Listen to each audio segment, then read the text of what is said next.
Hey everyone, welcome again to Nisar's Diaries, and Nisar is again here. I hope you all will be fine and your study must be going well too. So today I am going to share with you my 10 hours study routine. So let's start. So यहाँ time रहता 5:30 and I woke up then I start brushing my teeth and फिर मैं थोड़ी देर के लिए आई थी ऊपर छत पर and guys you can see here weather कितना अमेजिंग हो रहा था, क्लाउडी सा। वैसे टाइम की कमी होने के कारण मैं प्रॉपर मेडिटेशन नहीं कर पा रही हूँ, तो इसलिए मैं थोड़ा सा मॉर्निंग होने पर वॉक करने के लिए या फिर थोड़ा सा ये कह सकते हैं रिलीफ फील करने के लिए या फ्रेश एयर लेने के लिए छत पर आ जाती हूँ। थोड़ा अच्छा फील होता है, स्ट्रेस भी दूर होता है। स्ट्रेस की तो आप लोग बात ही मत करो, ये तो आजकल चल ही रहा होगा हर इंसान को, हर एस्पिरेंट को। बट उससे ज़्यादा मेरे अंदर है फेयर ऑफ एग्ज़ाम, क्योंकि जो एग्ज़ाम का फेयर होता है ना कि एग्ज़ाम आने वाला है और एग्ज़ाम वाले दिन वो तो बहुत होता है। क्योंकि देखो कहीं ना कहीं हर बंदे को ये डर का सामना करना पड़ता है, उससे वो डर होता है एग्ज़ाम वाले दिन का। मेरे साथ ये प्रॉब्लम है कि मैं स्टडी अच्छे से करती हूँ, मैं अच्छा परफॉर्म कर रही हूँ, बट जब बारी आती है उसको एग्ज़ाम वाले दिन इम्प्लीमेंट करने की, तो वो कहीं ना कहीं मैं पीछे रह जाती हूँ, मैं अच्छे से नहीं कर पाती। वो एक तरीके का मेरे अंदर डर बैठ जाता है एग्ज़ाम को लेकर। आई डोंट नो इसको कैसे कम कर सकते हैं, बट हमें इसका सामना तो करना पड़ेगा ना। एंड ऐसा भी कहते हैं जो डर होता है ना वो आपको एक स्टैंड देता है, एक हिम्मत देता है आपको आगे बढ़ने के लिए। क्योंकि अगर डर नहीं होगा, आपको एग्ज़ाम का फेयर नहीं होगा, तो आप लेज़ी हो जाएंगे, आप अपने कंफर्ट जोन में चले जाएंगे। सो इसलिए डर का सामना करिए और माउंटेन ड्यू पिए, डर के आगे जीत है। सो ये प्लांट देख रहे हो ना आप, इस पर ना हमेशा लीव्स आती हैं और वो झड़ जाती हैं और दूसरी न्यू लीव्स आ जाती हैं इस पर। कभी से फ्लावर नहीं आते, बट मैंने यहाँ इस पर एक फ्लावर लगा दिया था दूसरा तोड़कर। मैं आपको इसी से रिलेटेड बचपन की अपनी एक बात बताती हूँ। मैं बचपन में पता है क्या करती थी, मैं जो भी आस पड़ोस में जो आंटियाँ होती थी ना, उनके फ्लावर आते थे पेड़ों पर, प्लांट पर, तो मैं तोड़ कर लाकर अपने घर लगा लेती थी कि इनके नहीं होने चाहिए, इनके अच्छे लग रहे हैं, इनके नहीं होने चाहिए, मेरे घर होना चाहिए। जो भी चीज़ होगा वो बस प्लांट पर फ्लावर भी आएंगे वो मेरे घर ही आएंगे। और इस वजह से सब परेशान रहते थे और मेरी बहुत ज़्यादा डांट पड़ती थी और बचपन में आप कह सकते हैं पिटाई भी लगती थी मेरी। सो फ्रेश एयर लेने के बाद यहाँ हम आ चुके थे नीचे किचन में एंड मैंने यहाँ स्टार्ट किया था ब्रेकफास्ट बनाना। एंड यहाँ मैं पराठे बहुत ज़्यादा टाइम बाद बना रही थी, वो भी मेरी छोटी सिस्टर है ना, वो भी हमारे साथ जाती है उसकी फरमाइश पर। बट मैं तली वाली चीज़ें होती है ना, ऑयली वाली, उनको ना आजकल बिल्कुल स्किप कर रही हूँ। क्योंकि आज के टाइम अगर तबीयत ख़राब हो गई, आपको कुछ भी हो गया, तो आप डील नहीं कर पाओगे। एग्ज़ाम आने वाला है, ऑलरेडी बहुत ज़्यादा डिले हो चुका है, बहुत कम टाइम है। सो इसलिए जितना हो सके आप लोग ना ऑयली चीज़ों को अवॉइड ही करिए। एंड ये चीज़ें तो हम फिर भी खा लेंगे ना, बस एग्ज़ाम एक बार सिलेक्शन हो जाए हम लोगों का, फिर मज़े ही मज़े हैं लाइफ में। सो लाइब्रेरी के लिए रेडी होकर एंड ब्रेकफास्ट करने के बाद जब मैंने बाहर देखा तो लाइटिंग हो रही थी बहुत तेज़ वाली एंड साथ ही ना हल्की हल्की बारिश भी होना स्टार्ट हो गई थी। बट हम लोग निकल गए थे लाइब्रेरी जाने के लिए एंड साथ ही पहुँचते पहुँचते बहुत ज़्यादा तेज़ बारिश होने लगी थी एंड हम लोग ऑलमोस्ट भीग गए थे। सो इसलिए मैंने लिया था थोड़ा सा रेस्ट। मैं एक शॉप के नीचे खड़ी हो गई थी और मुझे शॉप पता है कौन सी मिली थी, बियर की शॉप थी। पता है मेरे को जल्दी भाग कर आई थी ना, मेरे को और कोई शॉप पे ज़्यादा स्पेस मिला नहीं, तो यहाँ मिला था, मैं यहाँ आ गई थी। खैर कोई नहीं, बट मैं पूरी भीग गई थी। मैं फिर थोड़ा सा रेस्ट लेने के बाद फिर मैं गई थी लाइब्रेरी।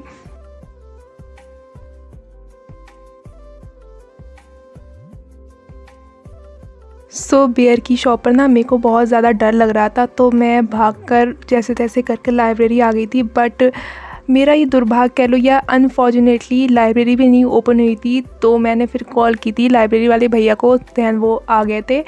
एंड मैंने अपनी टू डू लिस्ट बना ली थी आकर सबसे पहले, और उसमें मैंने सबसे पहले रखा था पॉलिटी का रिवीजन, क्योंकि अभी हमारा चल रहा है पॉलिटी का 5th रिवीजन एंड पॉलिटी तो बहुत अच्छी जा रही है अल्हम्दुलिल्लाह, और साथ ही और भी सब्जेक्ट भी अच्छे जा रहे हैं। बट अभी एक चीज़ में फेयर जो मेरे को स्टार्टिंग से ही रहता है, इकोनॉमी, उसमें अभी मेरे को फेयर लग रहा है। क्योंकि अभी मैं उसकी पीटी कर रही हूँ साथ साथ, जो भी इंपॉर्टेंट टॉपिक है ना उनको देखकर। खैर वो भी हो जाएगा, क्योंकि हर किसी का ज़रूरी थोड़ी नहीं कि आपके जो भी सब्जेक्ट हैं हर सब्जेक्ट आपका स्ट्रॉन्ग हो। कोई आपका वीक होगा तो कोई आपका स्ट्रॉन्ग भी होगा, बट हमें उसको साथ लेकर चलना है। और बस खुद से वादा करिए कि सब कुछ हो जाएगा, क्योंकि आपके ऊपर डिपेंड करता है आप चीज़ों को ना कैसा लेते हो, पॉजिटिव लेते हो या फिर निगेटिव लेते हो। क्योंकि देखिए ये जैसी तैयारी है ना, इस पर आप कितना भी स्टडी कर लें, आपका सिलेबस कभी कंप्लीट नहीं हो पाएगा। आप सोचें कि मैं 2 साल का करंट अफेयर कर लूँ, मैं 3 साल का करंट अफेयर कर लूँ, मैं 1 साल का कर लूँ, बट कहीं ना कहीं ये नहीं हो पाएगा, आप नहीं कर पाएंगे, कुछ ना कुछ तो आपसे छूटेगा ही।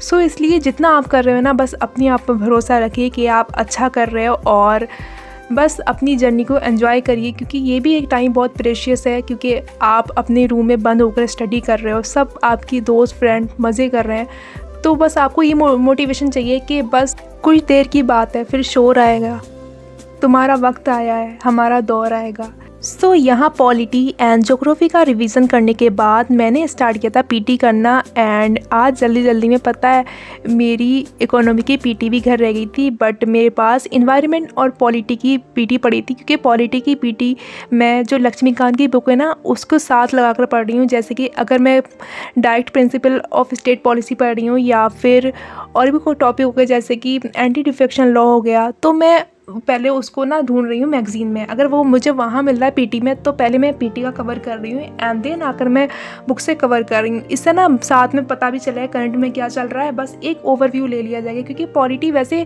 इतनी इंपॉर्टेंट नहीं है पीटी पॉलिटी की, बट बस एक ओवरव्यू ले लेंगे ना तो वो भी अच्छा रहेगा। सो पीटी 365 करने के बाद मैंने किया था फुल लेंथ पेपर 2022 का सॉल्व एंड देन मैंने लिया था कुछ देर के लिए लंच के लिए ब्रेक एंड साथ ही मैंने नैप ले ली थी। एंड नैप लेने के बाद फिर मैंने स्टार्ट किया था ज्योग्राफी के लिए क्लास लेना। मैंने जो पहले की पेपर सॉल्व कर रही हूँ ना, तो उसमें ज्योग्राफी से रिलेटेड वर्ल्ड मैप से बहुत सारे क्वेश्चन हैं जो मेरे को समझ में आ रहे हैं, बट मैंने उसकी क्लास नहीं ली, बस उसका ओवरव्यू लिया था एक थोड़ा सा। तो मैंने सोचा जल्दी से फटाफट से क्लास ले लेती हूँ, नोट्स मेकिंग कर लेती हूँ एंड उसका रिवीजन हो जाएगा, क्योंकि अभी तो टाइम है, अगर आप लगातार देंगे ना क्लासेस के लिए तो हो जाएगा। मेरी कुछ क्लासेस रह गई थी और तो मैंने ऑलमोस्ट ले रखी हैं, तो बस वही मैंने इसको किया था कंप्लीट।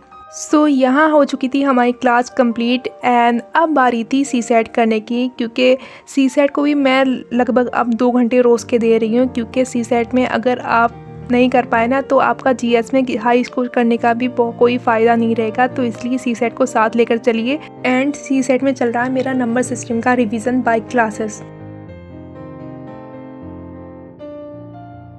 सो यहाँ सी सेट भी हो चुका था कंप्लीट एंड देन अब बारी थी आईआर के पीवाईक्यूज को सॉल्व करने की, क्योंकि मैंने ऑलमोस्ट सेक्शनल वाइज सारे पीवाईक्यूज सॉल्व कर रखे हैं सब सब्जेक्ट के, बट आईआर के नहीं कर पाई थी। और आईआर तो आप लोग जानते हो कितना इंपॉर्टेंट टॉपिक हो गया, तो इसको बिल्कुल स्किप नहीं कर सकते। तो बस मैंने यहाँ आईआर के पीवाईक्यू सॉल्व करना स्टार्ट किए थे। वैसे मेरे को लगता है आईआर के पीवाईक्यू से ज़्यादा ना इसका करंट है, बट पीवाईक्यू से आपको एक ओवरव्यू मिल जाएगा। अगर आप करंट को रीड करेंगे, इसकी पीटी करेंगे कि किस टाइप से क्वेश्चन आएंगे, तो आप उस टॉपिक को ना अच्छे से कवर कर पाएंगे। तो बस मैं इसका एक ओवरव्यू ले रही थी कि किस टाइप से क्वेश्चन आते हैं आईआर के, वरना तो मैं इसके लिए पीटी 365 भी करूँगी। So buddies you can see here मेरे इतने सारे जो स्लॉट थे ना वो कंप्लीट हो चुके थे और अब टाइम हो रहा था 6:30, तो अब चलते हैं हम घर। एंड मैंने घर आकर देखा था मेरी दोनों यंगर सिस्टर ना अमिया को छीनने के लिए डटी पड़ी थी, क्योंकि उनको बहुत टाइम बाद अमियाँ मिली थी। वैसे हम लोग गांव रहते थे ना, तो हम लोग ज़्यादातर आम के मौसम में ना, अमियों के मौसम में हम लोग ज़्यादातर हमारा बचपन बाग में ही बीता था, बट यहाँ तो नहीं अवेलेबल है, नहीं है, नहीं जा सकते।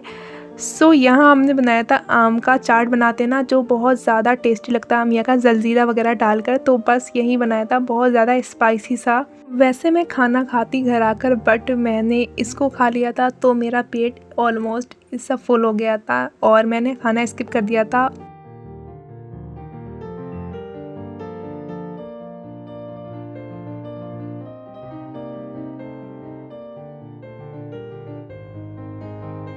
आमिया का चाट इंजॉय करने के बाद मैंने अपने हेयर वॉश किए थे, बिकॉज मैं अर्ली मॉर्निंग चली आती हूँ, तो मैं अपनी हेयर की बिल्कुल केयर नहीं कर पा रही, बहुत ज़्यादा ड्राई हो गए हैं। सो अभी टाइम था तो मैंने सोचा यहाँ अपने हेयर को वॉश कर लेते हैं। हेयर वॉश करने के बाद मैं फाइनली आ गई थी किचन में और आज मैं बना रही थी अमिया की सब्ज़ी, क्योंकि पूरा दिन लगातार स्टडी करने के बाद आपको ना कुछ अलग सा करने की भी ज़रूरत होती है।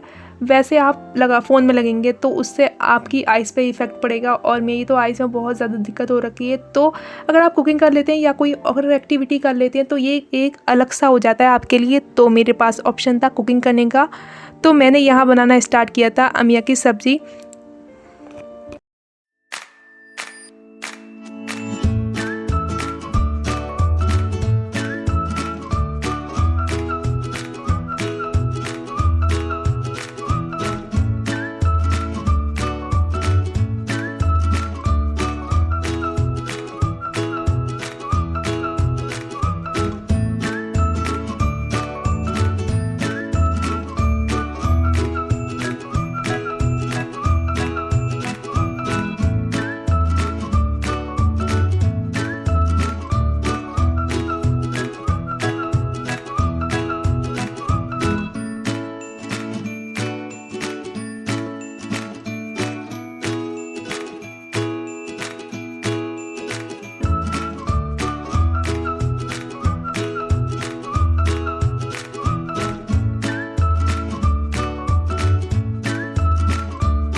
So after enjoying my dinner हम लोग आए थे थोड़ा सा ऊपर।